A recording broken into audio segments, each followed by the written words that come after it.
Meet Stuey, a Cavalier King Charles Spaniel born with a cleft palate, which is an open hole on the roof of his mouth that prevents him from nursing effectively.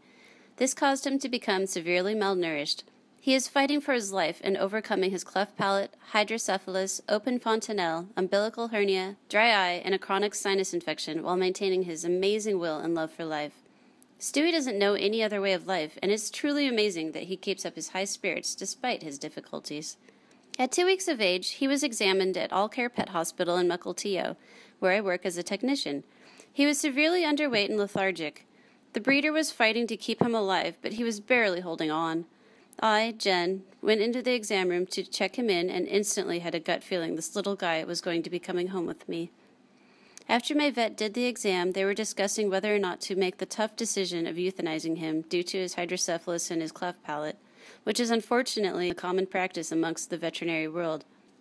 None of us wanted this to happen, and when my vet came out of the exam room, she had him in her hands.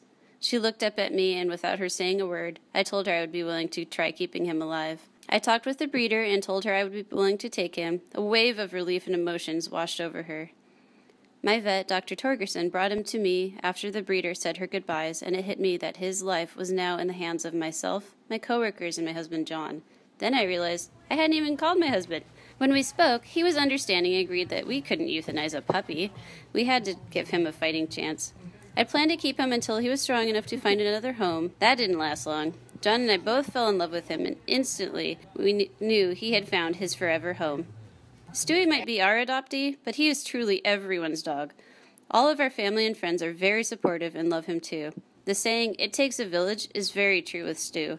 We need and appreciate all the help we can get keeping this little guy going. When I got home, my Chihuahua Spicy instantly became his surrogate mom. She helped him swallow his food, go to the bathroom, and kept him warm. It was truly amazing to watch her with him. However, we had, and still have, some major learning curves feeding and caring for him. We had to keep changing the food and milk replacement consistency, as well as the feeding methods. There were several close calls, including a seizure the first night, choking, aspirating, severe constipation, and a constant sinus infection. It's been touch and go for the first month.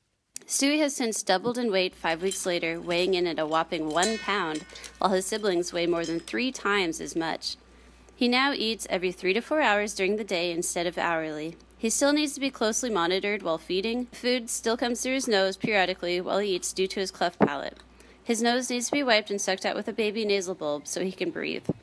After he's done eating, he loves to play, and he plays hard. Stuey enjoys jumping around and chewing on his toys. He also enjoys playing with Spicy, our other Chihuahua mix, Frankie Biggs, and our 2 cats. Every time I see him play, it makes it all worthwhile. He has maintained his strong will to live and enjoys every minute of his life. Washington State University can do his cleft palate surgery when he is around 16 weeks of age. The surgery is going to cost between $1,400 to $5,000. We are starting a donation fund for Stuey so he can pay for his surgery and other medical bills that are accruing.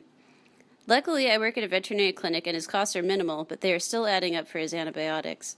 If we raise more than we need to cover his medical bills, the remaining funds will be donated to 2 nonprofit organizations. The Orthopedic Foundation for Animals is dedicated to promoting the health and welfare of companion animals through a reduction in the incidence of genetic disease. One of the amazing things they are doing is researching a way to test dogs to see if they carry a mutated gene responsible for causing cleft palates.